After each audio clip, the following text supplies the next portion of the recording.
Assalamualaikum warahmatullahi wabarakatuh.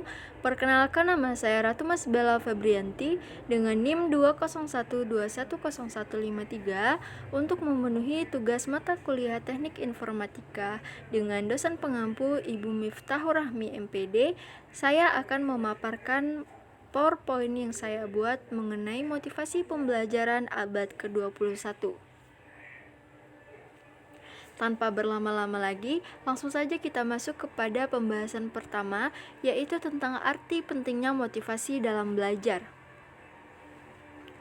Istilah motivasi sendiri itu berasal dari bahasa Latin, yaitu mover, yang bermakna bergerak. Istilah ini bermakna mendorong, mengarahkan tingkah laku manusia. Motivasi belajar adalah motivasi yang diterapkan pada kegiatan belajar mengajar, serta motivasi mental peserta didik secara keseluruhan untuk memicu kegiatan belajar, dan menjamin kelangsungan belajar. Untuk mencapai tujuan, motivasi dan pembelajaran adalah dua hal yang saling mempengaruhi.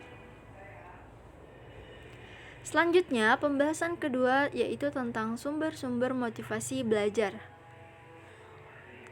Seperti yang saudara lihat, terdapat 6 sumber-sumber dalam motivasi belajar. Yang pertama, adanya rasa ingin tahu dan keinginan untuk menjelajahi dunia yang lebih besar. Yang kedua, adanya sifat kreatif manusia dan keinginan untuk maju. Yang ketiga, mengharapkan belas kasih dari orang tua, guru, dan teman. Yang keempat, ada keinginan untuk memperbaiki kegagalan usaha baru di masa lalu, baik dalam koperasi maupun dalam kapasitas. Yang kelima, keinginan untuk merasa aman. Yang keenam, adanya reward atau punishment di akhir pembelajaran. Selanjutnya, kita akan membahas tentang dasar-dasar pemberian motivasi. Terdapat 10 dasar-dasar pemberian motivasi. Yang pertama, kita harus menjelaskan terlebih dahulu tujuan belajar kepada peserta didik. Yang kedua, hadiah atau reward. Yang ketiga, saingan atau kompetisi. Yang keempat, pujian. Yang kelima, hukuman. Yang keenam, membangkitkan dorongan kepada anak didik untuk belajar.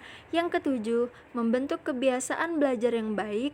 Yang kedelapan, membantu kesulitan anak didik baik individual maupun kelompok. Yang kesembilan, menggunakan metode yang bervariasi.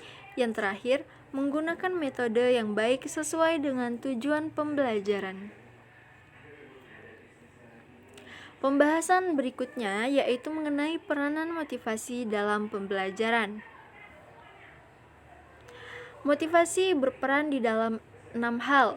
Yang pertama adalah motivasi atau peranan motivasi sebagai motivator dalam kegiatan belajar. Yang kedua, motivasi berperan untuk memperjelas tujuan pembelajaran. Yang ketiga, motivasi berperan dalam memilih tindakan. Yang keempat, motivasi berperan intrinsik dan ekstrinsik dalam pembelajaran. Yang kelima, motivasi berperan menentukan ketekunan dalam pembelajaran. Yang terakhir, motivasi berperan melahirkan prestasi. Pembahasan terakhir yaitu strategi pendidik memotivasi peserta didik untuk belajar. Terdapat 7 strategi yang bisa pendidik lakukan untuk memotivasi peserta didik.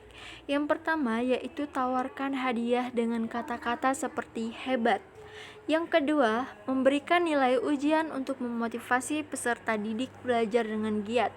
Yang ketiga, merangsang dan membangkitkan rasa ingin tahu peserta didik. Yang keempat, memainkan dan gunakan simulasi. Yang kelima, mempromosikan kompetisi di antara peserta didik. Yang keenam, berikan contoh positif. Dan yang terakhir, penampilan guru yang menarik, bersih, rapi, sopan, dan tidak berlebihan itu bisa memotivasi peserta didik untuk berpartisipasi dalam pembelajaran. Baiklah, itulah tadi penjelasan PowerPoint yang saya buat. Semoga apa yang saya sampaikan bisa bermanfaat untuk kita semua. Saya akhiri. Wassalamualaikum warahmatullahi wabarakatuh.